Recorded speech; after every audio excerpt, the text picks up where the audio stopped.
record this? Oh. Ja, da sitter vi I kinosalen rett etter at Bill Evans har gitt oss en fantastisk konsert. Og Bill Evans, you gave us a marvelous concert. Thank you. And now I want to test you. This is a blindfold test. Oh, okay. Are you ready? Yes, I'm ready.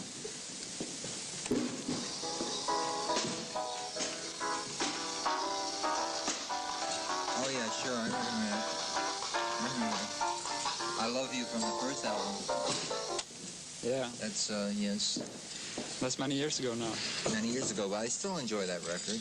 You often listen to your old records? Well, I didn't for many, many years, but the last couple of years I've been listening to my own records more and going all the way back, trying to learn something because I did things then that I don't do now, and vice versa, and I can hear myself much more objectively as another person would hear me when I listen to my early records. So I have been listening to myself more. But you did this record about 25 years ago. That's right, that's right. And in the end of the 50s, you played with Miles Davis. Yes. And you made a record with him too. Yes, a couple of records, right. Yeah. Yes. What record did you enjoy best playing with Miles Davis? Well, I enjoyed both the ones with Green Dolphin Street and Stella by Starlight and those Love for Sale. Then there was also one that they released recently, which we didn't even know was being recorded. They called Jazz at the Plaza. It was a party. And what I like about that record was it had Philly Joe Jones still in the band, whereas Jazz Track with Green Dolphin Street and Kind of Blue was with Jimmy Cobb. Yeah. So this was an indication of how the band sounded with Philly Joe and how the band sounded with Jimmy Cobb. Of course, Kind of Blue was the most popular of the three albums. But how was, I have heard it was you made Kind of Blue in one day in studio. Yes, that's right. Very quickly. Was that a special experience for you?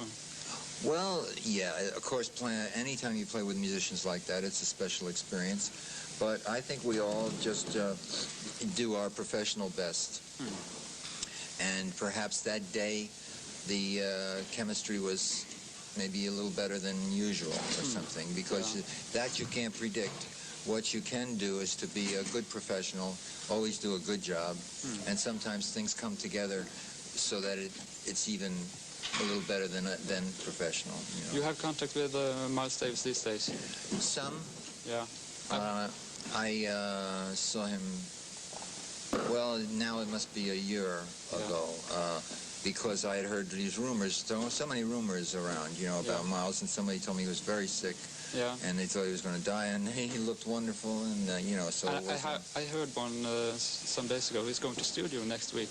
What do you think? You always hear those rumors, too, and then he might go to the studio, but he doesn't record, or he might not go to the studio. I don't know. But I know that when I last saw him, he didn't seem to have any intention of coming out and playing in public. He might record, I don't know. But you had a big trio with Scott LaFaro and Paul Motion. Yes. And you always perform with trios. Yes. Why do you do that? Well, for me, it's a very pure group, but primarily I am more in control of the music. Excuse me. Yeah. I can shape the music, and I state the theme. I keep the flow going, and the way we work, for instance, there's no talking. It's all done musically, indications, and it becomes a totally musical experience for the group and also the audience.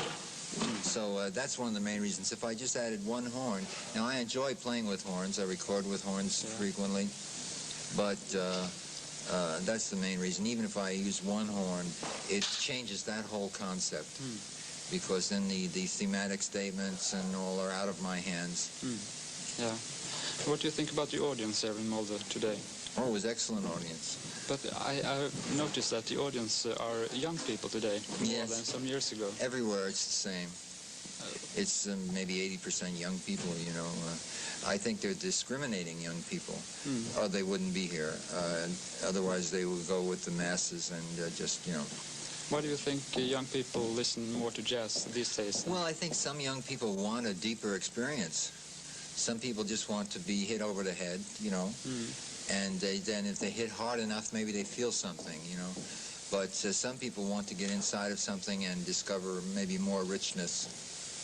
And I think it will always be the same. They're not going to be the great percentage of the people. The great percentage of the people don't want a challenge. They want something to be done to them. They don't want to participate. But there will always be maybe 15%, maybe 15%, that desire something more, and they'll search it out. And that's where art is, I think. Does the audience response mean very much to you when you play? Well, it's not primary. It means a lot to me, but primarily I know what's happening, you know. And sometimes when I think it's really happening, the audience, they do pick it up, but they may not pick it up as strongly as I feel it. And sometimes I think nothing is happening, and they still respond. And they're right, because we are professional and we are experienced, and therefore we're able to do a certain degree, always. You have got almost a new trio now. Yes, this is almost 2 years now with this trio. Yes. And I love this trio. It's a kind of a live trio. The music is alive with this trio. It's a wonderful trio, maybe the best one I ever had. Do you compare the trios you have? Do you compare this trio with the trio with Scott LaFaro and Paul Motion? Yes, I don't compare them qualitatively so much, but characteristically, I think this trio resembles the first trio more than any other trio I've had. Definitely. This trio is related to the first trio.